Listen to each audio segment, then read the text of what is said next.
दिल्ली के Lal Qila blast case की जांच में बड़ा खुलासा हुआ है। आतंकी डॉक्टर मुजम्मिल ने जांच एजेंसी के सामने कबूला है कि उन्होंने साल 2023 में दिल्ली और कई शहरों में ब्लास्ट की बाकायदा साजिश रची थी। इस वक्त की बड़ी खबर, आतंकी डॉक्टर कई महीनों से ब्लास्ट के लिए विस्फोटक को इकट्ठा कर रहे थे, रिमोट और अन्य डिवाइस का इंतजाम कर रहे थे। अमोनियम नाइट्रेट और यूरिया खरीदने की जिम्मेदारी मुजम्मिल की थी। मुजम्मिल ने गुरुग्राम और नूह से 26 क्विंटल एनपीके खाद खरीदी थी।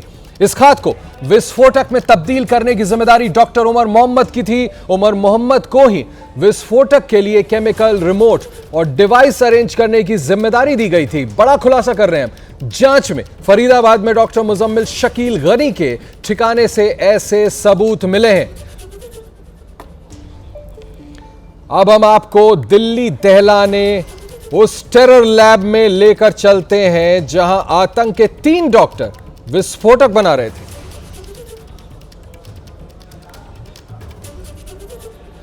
इस लैब में क्या क्या होता था अब आपको बताते हैं। आटा पीसने वाली चक्की जिसमें अमोनियम नाइट्रेट को पीसा जाता था, 50 बोरी अमोनियम नाइट्रेट जिसके जरिए धमाका किया जाना था, इलेक्ट्रिकल मशीन जिनका इस्तेमाल विस्फोट में किया जाना था और कई ऐसे खतरनाक मेटल जिनसे विस्फोटक बनाया जाना था। इसी लैब में आपको बता दें कई संदिग्ध उपकरण, रिमोट कंट्रोल, दूसरे विस्फोटक और बम बनाने के वीडियो मिले हैं। यह बड़ी खबर हम आपको बता रहे हैं। सूत्रों की माने तो मुजम्मिल उस कमरे में यूरिया को आटा चक्की में पीसकर पहले बारीक करता था, फिर इलेक्ट्रिकल मशीन से उसको रिफाइन कर इकट्ठा करता था, साथ ही केमिकल तैयार करता था। एनआईए की टीम टैक्सी ड्राइवर को हिरासत में लेकर पूछताछ कर रही है। सूत्रों के अनुसार एनआईए की टीम को डॉक्टर मुजम्मिल ने पूछताछ में बताया कि वह काफी समय से यूरिया से अमोनियम नाइट्रेट को रिफाइन करने के लिए आटा पीसने वाली चक्की का इस्तेमाल करता था। उसी की निशानदेही पर बुधवार रात टैक्सी ड्राइवर के घर पर छापेमारी की गई। अब आपको बताते हैं कि आखिर कैसे इस लैब में बैठकर दिल्ली समेत देश के कई शहरों को दहलाने की तैयारी चल रही थी, कैसे 3000 किलो विस्फोटक जुटा लिया गया था। दिल्ली को दहलाने वाली टेरर लैब, हम आपको इसके बारे में परत दर परत एक एक बात बताते हैं। फरीदाबाद के धौज गांव में बम बना रहे थे। बम बनाने के लिए 26 लाख रुपए जुटाए गए। उमर ने गुरुग्राम और नूह से एनपीके खाद खरीदी। केमिकल, रिमोट, आईडी भी जुटा लिया गया था। मुजम्मिल के धौज गांव वाले ठिकाने पर सामान जुटाया। आटा चक्की से अमोनियम नाइट्रेट को पीसते थे। विस्फोटक बनाने वाली धातुओं को तैयार किया जाता था। इलेक्ट्रॉनिक मशीन से धातुओं को पिघलाता था। कैब ड्राइवर के घर से आटा चक्की मिली, इलेक्ट्रॉनिक मशीन मिली। बड़ी खबर जो हम आपको बता रहे हैं, अब तक की जांच में पता चला है कि लाल किले के पास हुआ फिदायीन हमला अमोनियम नाइट्रेट से किया गया था, जो बहुत ही खतरनाक होता है। दरअसल यह एक ऑक्सीडाइजिंग केमिकल है जो आसानी से आग पकड़ता है। आमतौर पर इसका इस्तेमाल खाद बनाने और खनन में विस्फोटक के लिए होता। ज्यादा तापमान के संपर्क में आते ही इसमें जबरदस्त विस्फोट हो जाता है। अगर इसे कम हवादार वाली जगह पर रखा जाए तब भी धमाका हो सकता है। आसान भाषा में कहें तो यह आसानी से चलता फिरता टाइम बम बन जाता है, और अगर इसे अन्य पदार्थों के साथ मिला दिया जाए तो यह खतरनाक बम बन जाता है। मीडिया रिपोर्ट्स की माने तो 2020 में बेरूत में एक भीषण बम विस्फोट हुआ था जिसमें कम से कम 100 लोग मारे गए थे। बताया गया था कि उस धमाके में भी अमोनियम नाइट्रेट का ही इस्तेमाल हुआ था। इतना ही नहीं, इसका इस्तेमाल 1990 के दशक में लंदन में आयरिश रिपब्लिकन आर्मी ने भी किया था।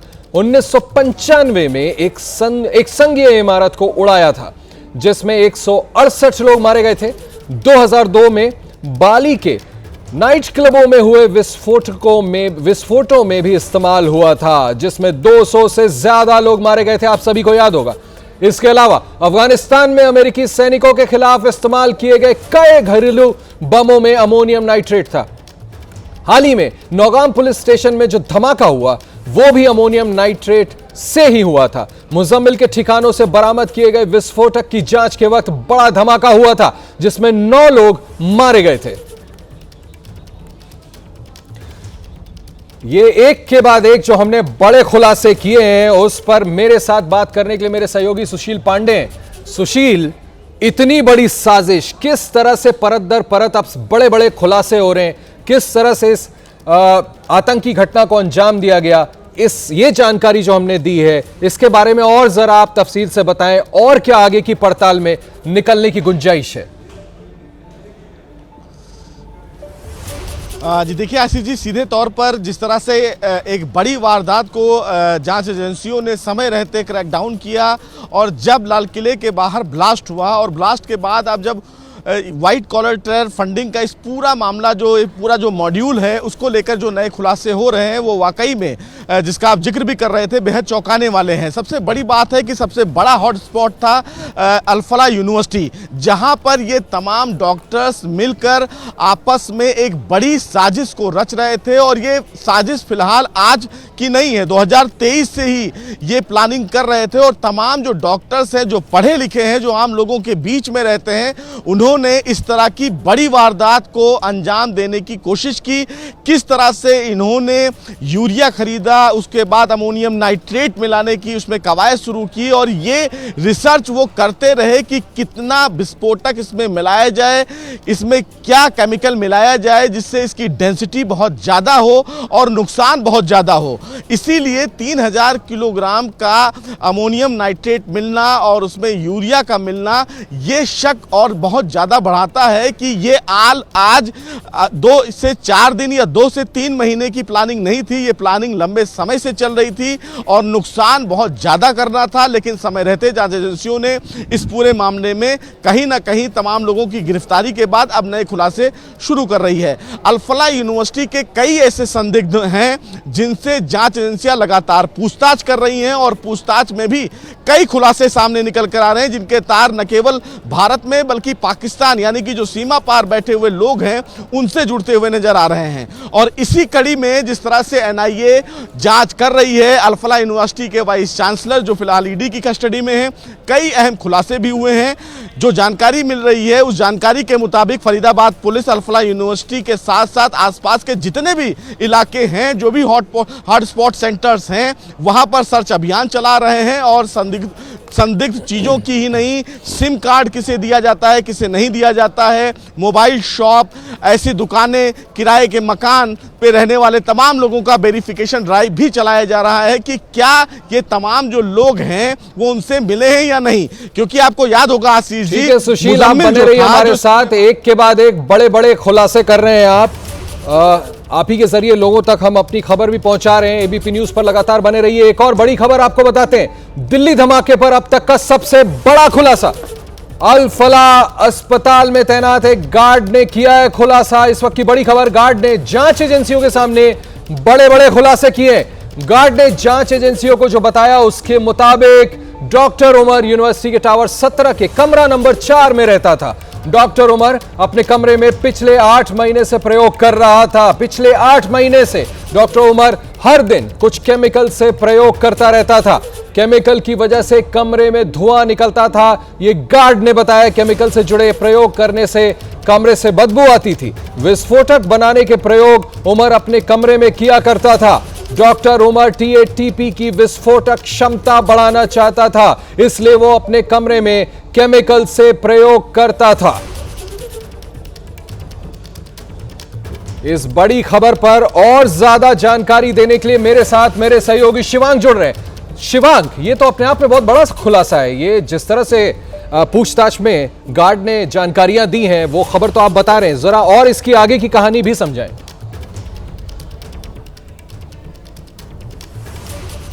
जी देखिए, जिस तरह से यहाँ पर ये जो पूरा अल-फलाह का ये पूरा सिंडिकेट पकड़ा गया था, यहाँ पर ये पूरा आतंक का जो पूरा मॉड्यूल था, ये जब पकड़ा गया था, तो उसके बाद उन लोगों के साथ पूछताछ की गई जिनके साथ इन सारे ये जो मतलब सारे आरोपी हैं, इनकी रोज की मतलब मुलाकात होती थी, बातचीत होती थी। उसके बाद हुआ ये कि जब यहाँ पर जांच एजेंसियों की टीम उमर के पास पहले उमर का जो मतलब कमरा था, उसकी जब मतलब तलाशी लेने पहुंची, तो वहाँ पर कई जगह काले रंग की मतलब परत के आसपास इस तरह की ना चीजें थी।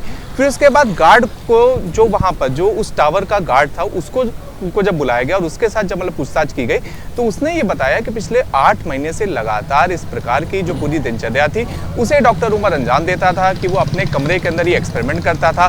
काले रंग का जो मतलब धुआं था वो पिछले 8 महीने से हर रोज के मतलब निकलता रहता था और उसके अलावा एक मतलब बदबू भी आती थी। और फिर उसने मतलब ये भी जानकारी दी कि उसने इस बात की को लेकर जो उसके वरिष्ठ अधिकारी थे उनको भी शिकायत करी, लेकिन डॉक्टर उमर के ऊपर कोई भी कार्रवाई इसलिए नहीं की गई क्योंकि ये बताया गया कि वो क्योंकि प्रोफेसर है तो वो किसी तरह का मतलब मेडिकल एक्सपेरिमेंट कर रहा होगा। ये तो बहाना होगा ना शिवांग, ये तो कनाइवेंस बताता है ना शिवांग, आप बेहतर बताएंगे, मैं आपको टोक रहा हूं जरूर। ये तो कनाइवेंस बताता है ना कि जिस बात को आप एक्सपेरिमेंट के नाम पर टाल रहे थे असल में शायद आपको पूरी जानकारी थी कि अंदर वो 8 महीने से कर क्या रहा था।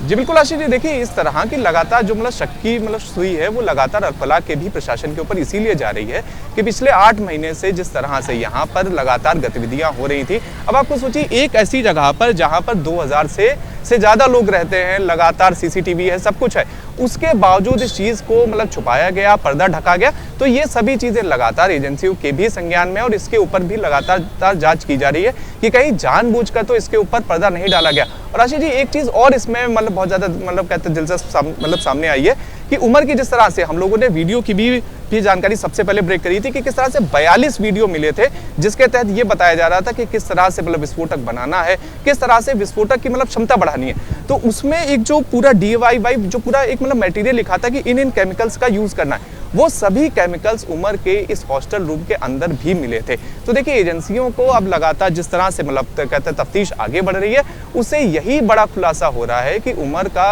और ये जो पूरा सिंडिकेट है इसका प्लान कोई बड़ा आतंकी हमला करने का था। इसी वजह से TATP जो अपने आप में खुद ही एक बहुत बड़ा एक्सप्लोसिव है, बहुत ज्यादा खतरनाक एक्सप्लोसिव है, उसकी तक क्षमता बढ़ाने के लिए केमिकल का मतलब प्रयोग किया जा रहा था, एक्सपेरिमेंट किए जा रहे थे।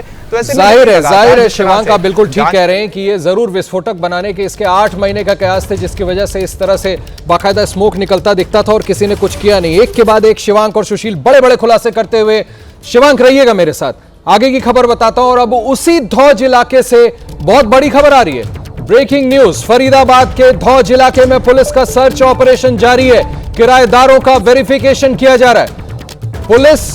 पुलिस की टीम वहां पर लगातार वेरिफिकेशन ड्राइव चला रही है, मोबाइल की दुकानों से सिम बेचने का रिकॉर्ड भी लिया जा रहा है, पुरानी गाड़ियों की खरीद फरोख्त की भी जानकारी इकट्ठा की जा रही है। आज सुबह से ही धौज इलाके में पुलिस चला रही है सर्च ऑपरेशन। बड़ी खबर जो हम आपको बता रहे, शिवांग आप वहां पर मौजूद हैं, ये सर्च ऑपरेशन चल रहा है लगातार ये पता लगाने के लिए कि कौन किराएदार लोग हैं, जो गाड़ियां उसकी वेरिफिकेशन की जा रही है, ये जो दबिश चल रही है, आप जरा इसके बारे में बताएं कि क्या ये सर्च ऑपरेशन में भी कुछ लोगों को राउंड अप किया गया है, पकड़ा गया है?